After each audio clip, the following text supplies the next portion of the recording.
Welcome to రాజనీతి. నెల్లూరు జిల్లాకు చెందిన వైసీపీ మాజీ ఎమ్మెల్యే నల్లపురెడ్డి ప్రసన్నకుమార్ రెడ్డి కోవూరు ఎమ్మెల్యే వేమిరెడ్డి ప్రశాంత్ రెడ్డి మీద చేసిన అడ్డగోలు వ్యాఖ్యల మీద వివరణ ఇచ్చేందుకు ఆయన పోలీస్ స్టేషన్కి వెళ్ళారు. నెల్లూరులో పోలీస్ కార్యాలయానికి వెళ్ళి పోలీసుల ప్రశ్నలకు లిఖితపూర్వకంగా సమాధానాలు ఇచ్చారు. ప్రశాంత్ రెడ్డి మీద అసభ్య వ్యాఖ్యల కేసు నమోదైన తర్వాత ఇతను ముందస్తు బెయిల్ కోసం హైకోర్టుకు వెళ్తే హైకోర్టు తీవ్రంగా స్పందించింది. ఇలాంటి నీచమైన వ్యాఖ్యలు చేస్తారా అని ఆగ్రహం వ్యక్తం చేసింది. ఇతనికి బెయిల్ ఇవ్వడానికి నిరాకరిస్తూ పోలీసులు చట్ట ప్రకారం ముందుకెళ్లాలని ఆదేశాలు జారీ చేసింది. చట్ట ప్రకారం ఇతనికి 41A నోటీస్ ఇచ్చారు. ఆ నోటీస్ తీసుకొని వివరణ ఇవ్వడానికి పోలీస్ స్టేషన్కి వెళ్ళి వివరణ ఇచ్చి బయటకు వచ్చిన తర్వాత మీడియాతో మాట్లాడారు. మీడియాతో మాట్లాడితే ఏమన్నా అంటే, నేను కేవలం విమర్శలే చేశాను ఆవిడ మీద. రాజకీయాలు అన్నాక ప్రతి విమర్శలు సహజం. నేను నా విమర్శలకు కట్టుబడి ఉన్నాను. విమర్శలు చేసిన ప్రతి వాళ్ళ మీద కేసులు పెడుతూ పోతే పోలీస్ స్టేషన్లు కోర్టులకు సమయం చాలదు అని మాట్లాడాడండి. కిక్కిరిసిపోతాయని మాట్లాడాడు. నల్లపురెడ్డి ప్రసన్నకుమార్ రెడ్డి ఎక్కడి నుంచో గాలిలో తిరిగి వచ్చినాడు కాదు. ఒక మాజీ మంత్రి కొడుకు, చదువుకున్నాడు, ఓ పెద్ద రాజకీయ ఫ్యామిలీ. సో ఇతనికి విమర్శకి, దారుణమైన కోతలకి అర్థం తెలియదు అనుకోవటం అమాయకత్వం అవుతుంది. ఒక మహిళా ఎమ్మెల్యే పనితీరుని విమర్శించవచ్చు, కానీ ఆవిడ మీద ఇతను దారుణమైన కామెంట్లు చేశాడు. ఆవిడ క్యారెక్టర్, వ్యక్తిత్వ హననానికి పాల్పడ్డాడు. ఇతను కూడా ఎమ్మెల్యేగా చేశాడు, చట్టసభలకు ప్రాతినిధ్యం వహించాడు. కానీ సభ్యత, సంస్కారం మరిచిన వాడు ఇతను. సంస్కారం లేకుండా మాట్లాడి ఇప్పుడు వాటిని విమర్శలన్నీ కొట్టిపడేస్తున్నాడు. అవన్నీ విమర్శల కోసం ఇంత రాద్ధాంతం చేస్తారా అని మాట్లాడుతున్నాడు.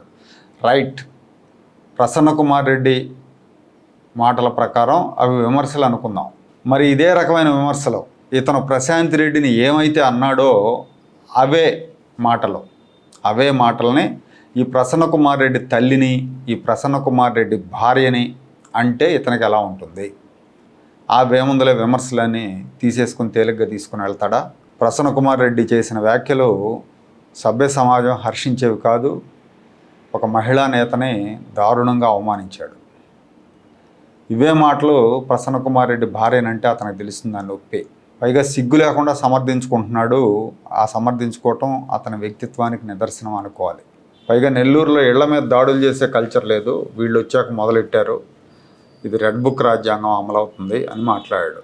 నెల్లూరులో ఇప్పటిదాకా ఆడవాళ్ళ మీద ఈ రకంగా దిగజారి నీచమైన వ్యాఖ్యలు చేసే కల్చర్ కూడా లేదు. ప్రసన్నకుమార్ రెడ్డి ఆజుడు. ముందు నుంచి కూడా ప్రసన్నకుమార్ రెడ్డి నోటి దూలగాడని పేరు. గతంలో కూడా ఇలాగే చంద్రబాబు నాయుడు గారి మీద బూతులు తిట్టాడు. మళ్ళీ తర్వాత వెళ్ళి కాళ్ళ మీద పడ్డాడు. మళ్ళీ బయటకు వచ్చి బూతులు తిట్టాడు. ఇతను ఎప్పుడు కూడా రాజకీయ జీవితంలో హోందాగా ప్రవర్తించిన సందర్భాలు లేవు. పైగా ఆ రోజున ఇతను తిట్టేటప్పుడు స్టేజీ మీద ఉన్న వాళ్ళ మీద కూడా కేసులు పెడతారా, వాళ్ళు నవ్వితే మీరు కేసులు పెడతారా అని మాట్లాడాడు. ఆశ్చర్యపోతున్నాడు. ఒక తప్పుడు వ్యక్తి తప్పుడు కూతలు కూస్తున్నప్పుడు వాటిని వారించకుండా ఎంకరేజ్ చేసినప్పుడు అది తప్పే అవుతుంది. ఆ స్టేజ్ మీద ఉన్నవాళ్ళు ఎంకరేజ్ చేస్తున్నట్టుగా నవ్వి చప్పట్లు కొట్టారు ఆ వ్యాఖ్యలకి.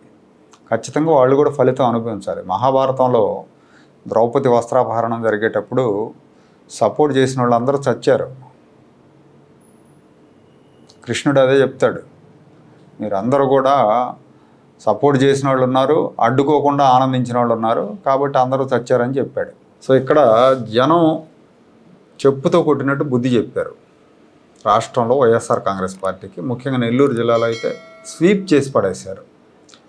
కానీ వీళ్ళకి మాత్రం బుద్ధి రావట్లా. తప్పు చేసి దానికి కట్టుబడి ఉన్నాను ఇప్పటికీ అంటున్నా అంటే ఇతను బరి తెగింపు అర్థం అవుతుంది మనకి. పైగా మేము అధికారంలోకి వస్తే ప్రతీకారం తీర్చుకుంటామంటూ ప్రగల్భాలు పలుకుతున్నాడు ఇతను. ఆ రోజున ఇంట్లో ఉండుంటే మహిళలు ఆ ఇంటి మీదకి వెళ్ళిన రోజున ఇంకో నేత ఇంకోసారి ఇలాంటి మాటలు మాట్లాడకుండా బుద్ధి చెప్పి ఉండేవాళ్ళు.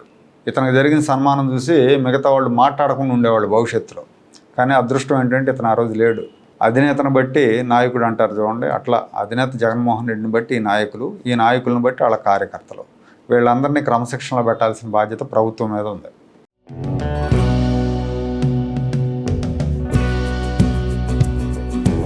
Like, share and subscribe to Rajaniti channel.